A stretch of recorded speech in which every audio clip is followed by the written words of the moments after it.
नमस्कार। BEd second year विशेष संस्कृत और हम लोगों ने लास्ट बात की थी पाठ्य पुस्तक की समीक्षा, जिसके अंतर्गत हम लोगों ने राजस्थान माध्यमिक शिक्षा बोर्ड द्वारा जो 10वीं कक्षा के लिए संस्कृत की निर्धारित पाठ्य पुस्तक है उसकी समीक्षा के बारे में हम लोगों ने पढ़ा था। आज हम लोग अपनी नई यूनिट स्टार्ट करेंगे और उसके अंतर्गत जो पहला टॉपिक है उसके बारे में पढ़ेंगे। हमारी जो इकाई दूसरी है उसका नाम क्या है? संस्कृत शिक्षण हेतु शिक्षण अधिगम सामग्री। मतलब कि संस्कृत को पढ़ाने के लिए जो शिक्षण सीखने सिखाने की जो सामग्री होती है उसके बारे में हम लोग आज अध्ययन करेंगे। तो जब संस्कृत का शिक्षण कराया जाए तो क्या उससे संबंधित सामग्री का मतलब कि जो शिक्षण कार्य से संबंधित सामग्री का उपयोग करना आवश्यक है और वो क्यों आवश्यक है उसके बारे में हम लोग अध्ययन करेंगे। अब बात करते हैं सहायक सामग्री की। जो ये सामग्री होती है वो, तो सामग्री की अगर हम बात करें तो ये दो प्रकार की होती है। कितने प्रकार की? दो प्रकार की। तो पहली तो है प्राथमिक, जिसके बिना शिक्षण कार्य हो ही नहीं सकता, और दूसरी है द्वितीयक सामग्री। प्राथमिक सामग्री और द्वितीयक सामग्री के रूप में हम लोग देखेंगे। अब प्राथमिक सामग्री की हम बात करें तो इसके अंतर्गत क्या आता है? श्यामपट्ट,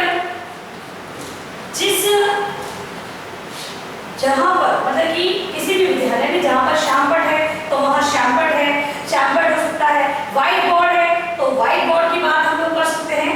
अगर इस प्रकार का जो बोर्ड है वो है तो उसकी बात कर सकते हैं। तो श्यामपट्ट, चौक और डस्टर।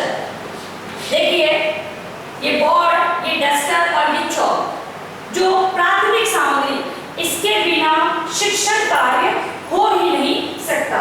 और द्वितीय सामग्री की हम बात करें कि द्वितीय सामग्री के रूप में तो वस्तु का मूर्त रूप मतलब कि कोई भी वस्तु, किसी के बारे में जिसके बारे में आप शिक्षण करवा रहे हो उसका मूर्त रूप हो सकता है। फिर मॉडल हो सकते हैं जिसको हम प्रतिरूप कहते हैं, मॉडल, चित्र, दृष्टांत और उदाहरण। ठीक है, तो द्वितीय के अंतर्गत क्या क्या आएगा?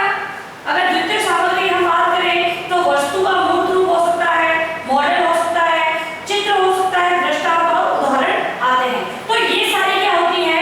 शिक्षण अधिगम सामग्री, जो प्राथमिक रूप में उपयोग में लाई जाती है और द्वितीय रूप में उपयोग में लाई जाती है। इससे होता क्या है? तो इससे जो शिक्षण कार्य है वो प्रभावपूर्ण होता है और जो अधिगम है वो रुचिकर बनता है। अब शिक्षण यानी पढ़ाने की जो प्रक्रिया है वो प्रभावपूर्ण होती है और अधिगम की बात करते हैं हम तो सीखना है वो कैसा होता है? रुचिकर हो जाता है इन चीजों के माध्यम से। अब हम अर्थ की बात करते हैं। ये तो था समझने के रूप में। अब हम बात करते हैं अर्थ। शिक्षण अधिगम सामग्री का अर्थ क्या होता है? विषय को स्पष्ट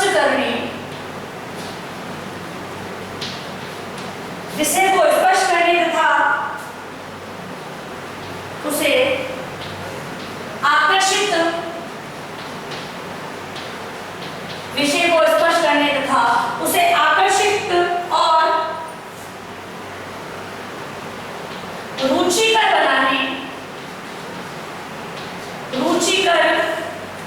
बनाने के लिए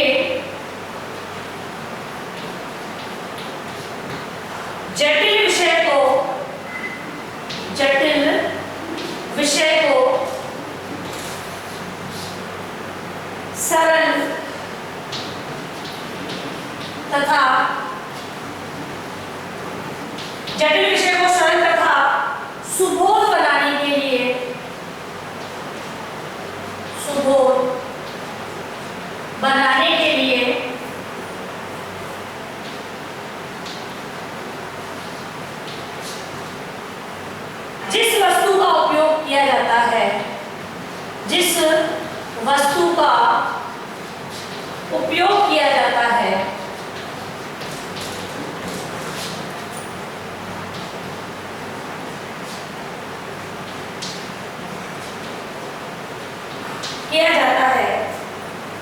वह सहायक सामग्री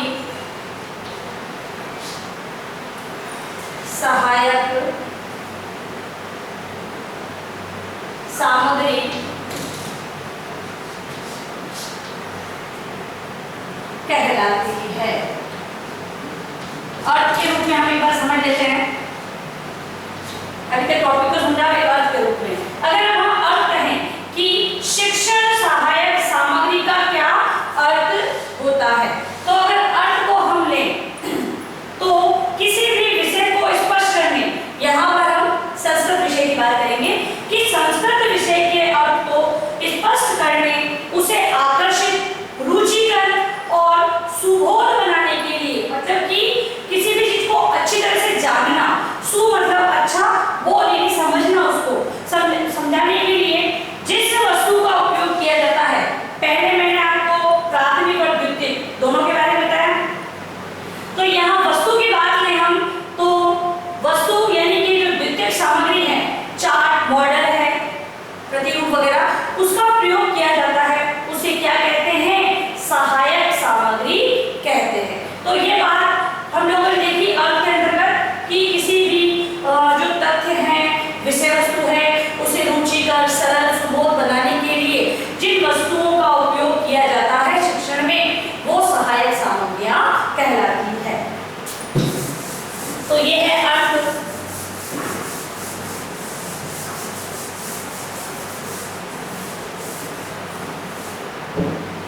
अब सहायक साधनों का महत्व, सहायक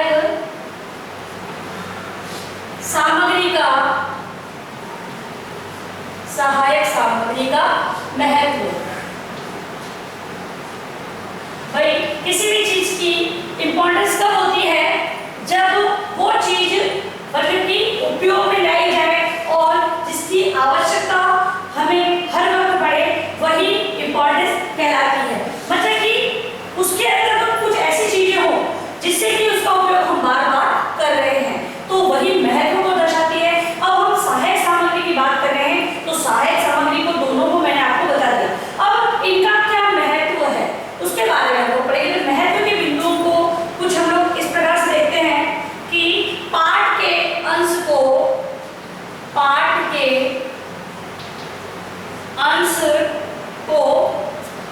समझाने के लिए, पाठ के अंश को समझाने के लिए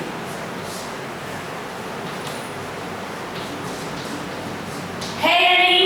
तो पाठ का अंश, संस्कृत की बात करें तो कोई भी अगर श्लोक है, श्लोक को समझाने के लिए यदि हम सहायक सामग्री का उपयोग करेंगे।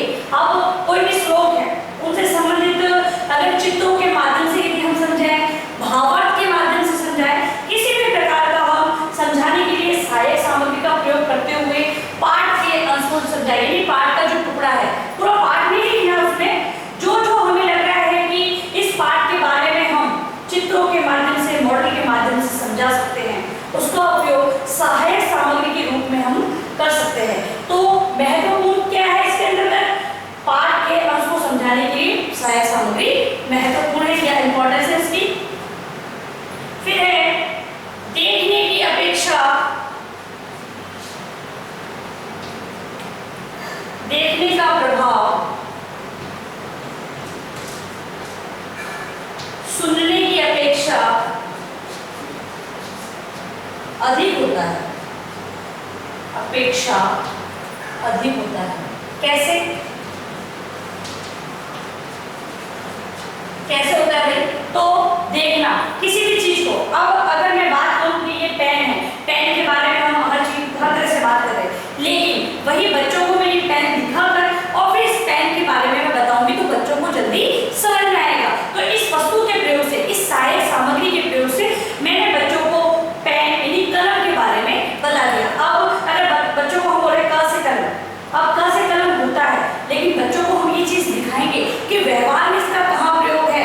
ये चीजें तो बच्चा देखेगा, क्योंकि वो दैनिक रूप में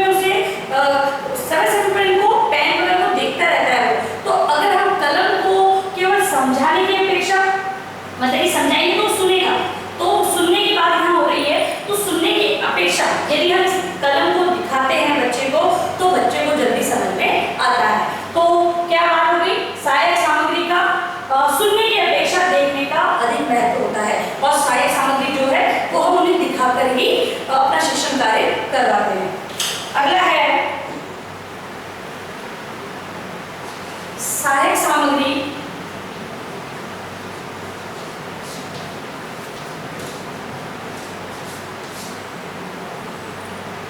पाठ को रुचिकर बनाती है, पाठ को रुचिकर बनाती है। तो पहले ही बात की थी हमने कि पाठ को रुचिकर, सुबोध वगैरह बनाती। तो अब इसकी इंपॉर्टेंस क्या है, क्या महत्व है हमारे शिक्षण कार्य के अंतर्गत? तो ये पाठ को क्या बना रही है, रुचिकर बना रही है। बच्चे इनके द्वारा पाठ को पढ़ने में, पाठ को समझने में रुचि लेते हैं। तो ये महत्व हुआ। अगला है विचार शक्ति और कल्पना शक्ति का विकास होता है। विचार शक्ति और कल्पना शक्ति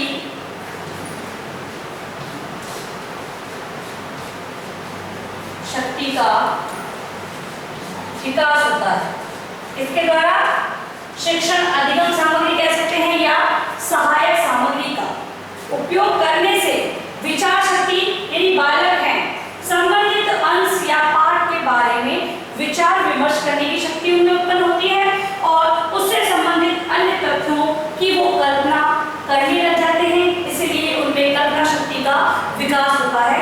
यही इसके महत्व के बिंदु हैं। अब हम बात करेंगे शिक्षण सहायक सामग्री के उद्देश्य। क्या उद्देश्य है, क्यों शिक्षण सहायक सामग्री का उपयोग किया जाता है? क्या शिक्षण सहायक सामग्री का उपयोग करना आवश्यक है? तो उद्देश्यों के माध्यम से हम ये ज्ञात कर सकते हैं कि शिक्षण अधिगम सामग्री है उसका उपयोग करना आवश्यक है। तो सहायक सामग्री, सहायक सामग्री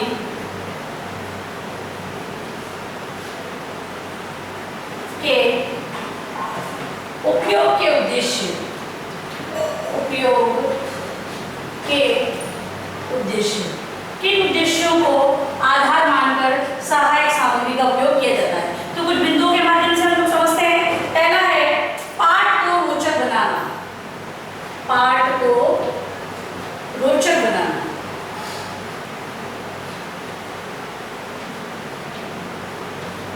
जैसे मैंने आपको एक कलम का उदाहरण दिया और बताया कि कलम एक तो हम पाठ को केवल पढ़ा देते हैं बच्चों को, बच्चे उसका अनुकरण कर लेते हैं और समझते हैं।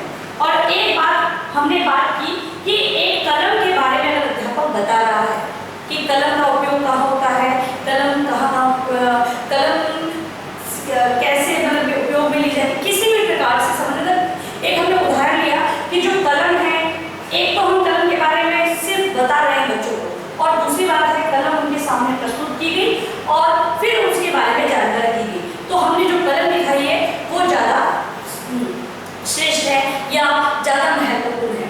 यहीं पर हम अगर पाठ को रोचक बनाने की बात करते हैं, पाठ को रुचिकर बनाने की बात करते हैं, तो जो शिक्षण सहायक सामग्री का उपयोग एक अध्यापक जब करेगा तो पाठ है वो रोचक बनेगा, बच्चे हैं उस पाठ को समझने में रुचि लेंगे। तो दिखती बात है कि जो सहायक सामग्री का उपयोग किया जाता है वो किस उद्देश्य से किया जाता है?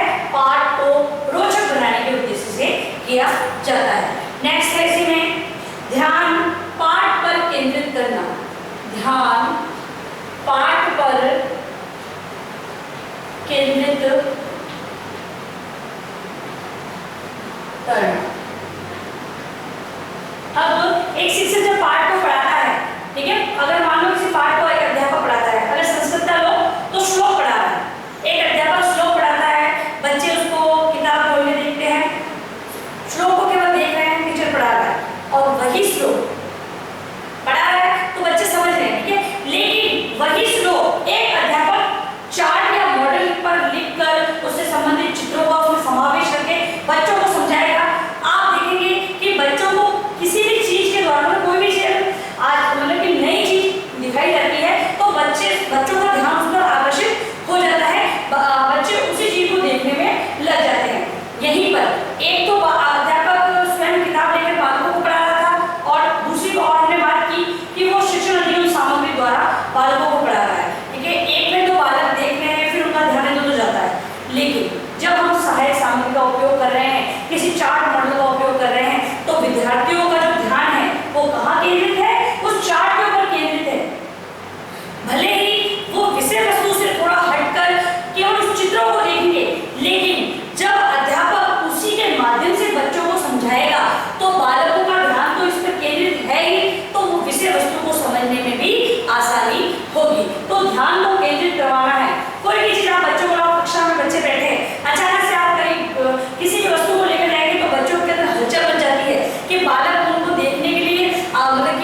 शिक्षण कार्य में उन सहायक सामग्री का प्रयोग करता है तो बालकों का ध्यान केंद्रित कहाँ हो जाता है, उस सहायक सामग्री की ओर हो जाता है और बच्चे उन पाठ को समझने में, बच्चों को पाठ समझने में आसानी होती है। तो वही बात है कि ध्यान पाठ पर केंद्रित करने के उद्देश्य से सहायक सामग्री का प्रयोग किया जाता है।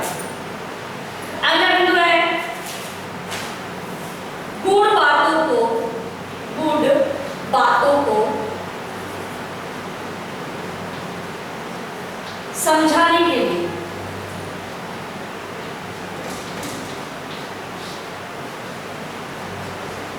गूढ़ मतलब जो रहस्यपूर्ण है, जिनके बारे में बालक जानते नहीं है।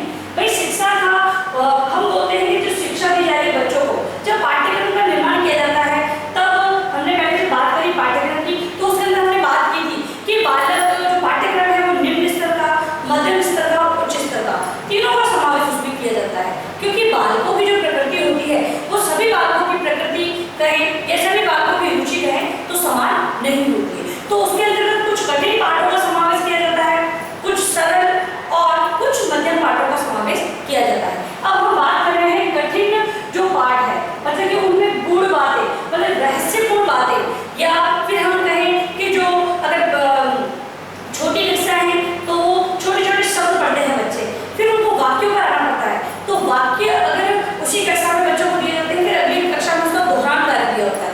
तो यहाँ पर कठिन चीज क्या है, वाक्य। तो वाक्यों को समझाने के लिए यदि एक अध्यापक, क्योंकि अभी तक बच्चे शब्दों को पढ़ रहे हैं, ठीक है, अक्षर और शब्दों पर आए, वाक्य पर नहीं आए। अब वाक्य पर बच्चे जब वाक्य सीख रहे हैं तो बच्चों के लिए वो गूढ़ बातें हैं, रहस्यपूर्ण चीजें हैं। वही चीजें अगर यदि अध्यापक है वो अधिगम सामग्री, शिक्षण सहायक सामग्री के द्वारा बच्चों को समझाएगा तो बच्चे अच्छी तरीके से समझेंगे या फिर उनको रुचि से समझेंगे। इसीलिए अगर हम कहें कि गूढ़ बातें, जो रहस्यपूर्ण बातें हैं, उसको समझाने के उद्देश्य से सहायक सामग्री का उपयोग किया जाता है। अगला है अर्जित ज्ञान के स्थायित्व के लिए, स्थायित्व के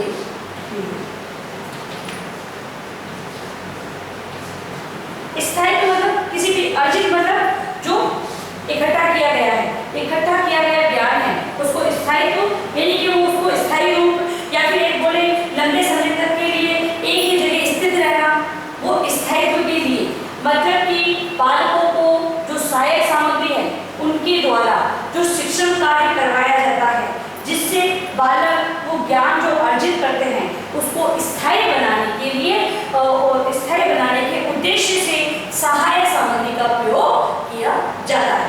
तो ये है उद्देश्य जिनको मानकर या जिनके आधार पर शिक्षण अधिगम सामग्री का प्रयोग किया जाता है। अब हम बात करेंगे शिक्षण अधिगम सामग्री होती क्या है, कौन कौन सी होती है शिक्षण अधिगम सामग्री, और एक संस्कृत शिक्षण के अंतर्गत हम कौन कौन सी सहायक सामग्री का प्रयोग करेंगे। तो है श्रव्य दृश्य साधन, श्रव्य दृश्य साधन की हम बात करेंगे। देखो श्रव्य दृश्य साधन, अब श्रव्य पता चल रहा है हम लोगों को, जिनसे हम सुनकर किसी चीज को ग्रहण कर रहे हैं, या ऐसी सामग्री जिनको सुनकर शिक्षण कार्य करवाया जा रहा है, जिनको सुनाकर शिक्षण कार्य कराया जा रहा है। दृश्य जिन चीजों को दिखाकर कार्य करवाया जा रहा है, और ऑडियो श्रव्य दृश्य, ठीक है, जिनको देखा भी जा सके और सुना भी जा सके, ऐसे साधनों के माध्यम से जो शिक्षण कार्य करवाया जा रहा है वो श्रव्य दृश्य साधन कहलाते हैं। तो हम बात करेंगे श्रव्य दृश्य साधन होते क्या है श्रव्य दृश्य साधन, कुछ बिंदुओं के माध्यम से हम लोग देखते हैं। श्रव्य दृश्य साधन तो पाठ को रुचिकर बनाने के लिए, मतलब कि पाठ को प्रभावपूर्ण बनाने के लिए प्राचीन समय से ही जो शिक्षण अधिगम को, शिक्षण कार्य को प्रभावी बनाने के लिए श्रव्य दृश्य साधनों का प्रयास किया जा रहा है, मतलब श्रव्य दृश्य साधनों का उपयोग करने का प्रयास किया जा रहा है। और यदि हम बात करें कि विदेश विदेशों में तो ये कार्य बहुत पहले से ही हो रहा है। और यदि हम बात करें कि सर्वप्रथम प्रसिद्ध शिक्षा शास्त्री है उनकी बात हम करते हैं। प्रसिद्ध शिक्षा शास्त्री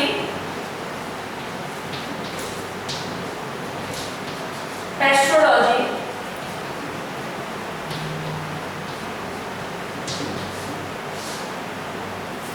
एस्ट्रोलॉजी जिन्होंने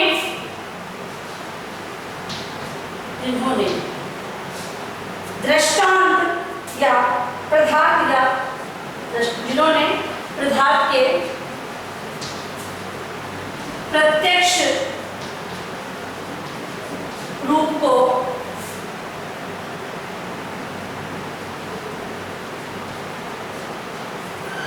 पर बल दिया। कहने का क्या मतलब है कि जो प्रसिद्ध शिक्षा शास्त्री एस्ट्रोलॉजी है उन्होंने प्रधात का प्रत्यक्ष रूप, प्रधात मतलब कोई भी चीज है उसका जो प्रत्यक्ष रूप है, तो उन्होंने क्या अनुभव किया कि जो प्रत्यक्ष रूप है वो दिखाकर बालकों को शिक्षण कार्य करवाया जाए। इस पर जो ये शिक्षा शास्त्री जी है वो बल देते हैं। मतलब कि अगर विद्यार्थी को सहायक सामग्री के अंतर्गत उन्होंने क्या कहा है, प्रत्यक्ष रूप, किसी भी चीज का प्रत्यक्ष रूप बालकों को दिखाया जाए और उनको शिक्षण कार्य करवाया जाए। यही बात करेंगे कि हम फ्रॉबेल और मॉन्टेस्क्यू, फ्रॉबेल और मॉन्टेस्क्यू ने मॉन्टेस्क्यू ने नवीन शिक्षण पद्धतियों के साथ नवीन शिक्षण पद्धतियों के साथ नवीन शिक्षण पद्धतियां जो चल रही है उनके साथ साथ इन्होंने किस पर बल दिया है, पद्धतियों में श्रव्य दृश्य साधनों, श्रव्य दृश्य साधनों के प्रयोग पर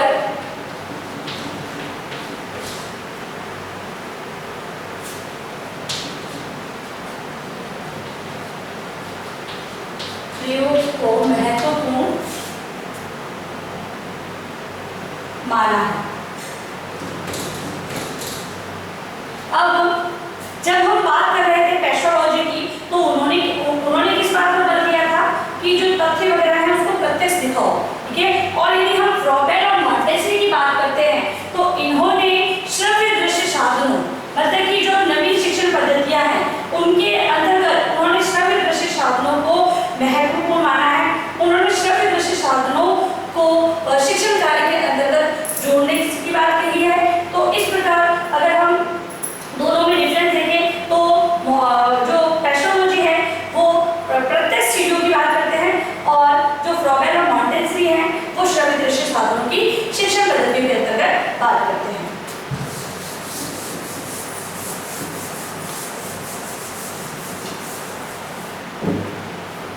अब संस्कृत शिक्षण के अंतर्गत श्रव्य दृश्य साधनों की बात अगर हम करें तो संस्कृत शिक्षण में क्योंकि आप लोगों को ये सारी चीजें लिखनी पड़ेगी, इसीलिए आप लोगों को लिख कर मैं बता रही हूँ। तो संस्कृत शिक्षण में भी विषय वस्तु जो पाठ वगैरह दिए गए उनके बाद विषय वस्तु एवं भाषा, विषय वस्तु एवं भाषा तत्वों के सफल शिक्षण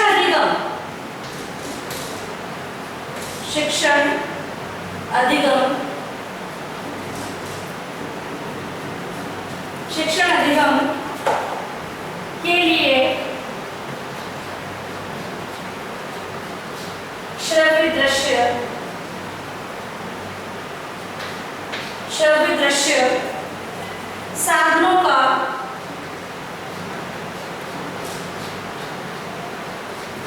प्रयोग किया जाता है।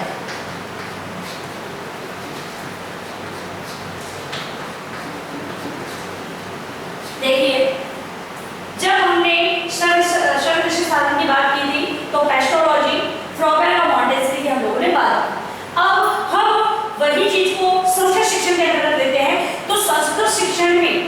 ये श्रव्य दृश्य साधन है, उसका उपयोग क्यों किया जाता है, तो ये बात सामने रखिए। तो संस्कृत शिक्षण में विषय वस्तु एवं भाषा तत्वों के सफल शिक्षण मतलब पढ़ाना और अधिगम मतलब होता है पढ़ना या सीखना। इसके लिए श्रव्य दृश्य साधनों का प्रयोग किया जाता है। अब मतलब कि जो विषय वस्तु है उसको समझने के लिए भाषा तत्व यानी कि भाषा से संबंधित जो भी तत्व है, व्याकरण हो सकती है, छंद अलंकार वगैरह कुछ भी है, उसे समझने के लिए हम श्रव्य दृश्य साधनों का प्रयोग कर सकते हैं या श्रव्य दृश्य साधनों का प्रयोग किया जाता है। तो ऑल ऑफ ये है कि संस्कृत के अंतर्गत भी श्रव्य दृश्य साधनों का प्रयोग किया जाता है। किसके लिए? भाषा तत्व और विषय वस्तु को जानने के लिए।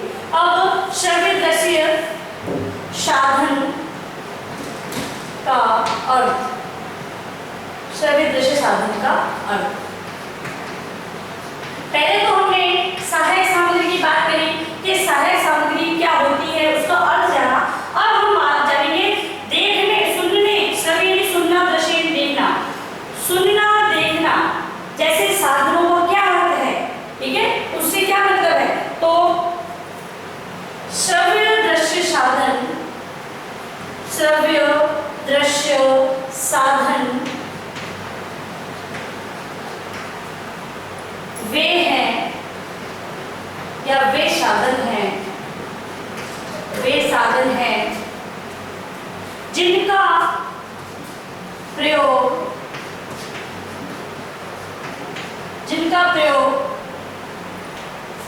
शिक्षक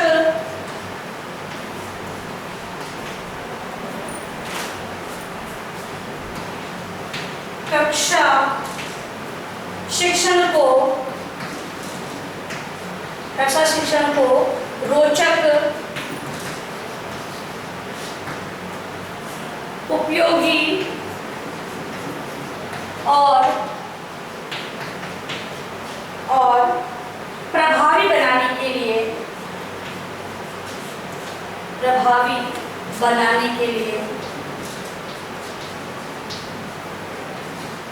करता है।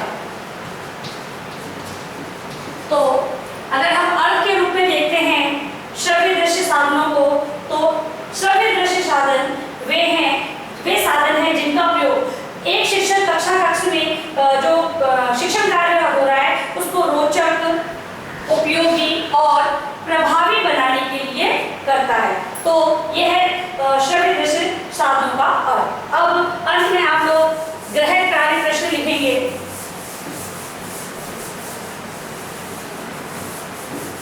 ग्रह कार्य प्रश्न,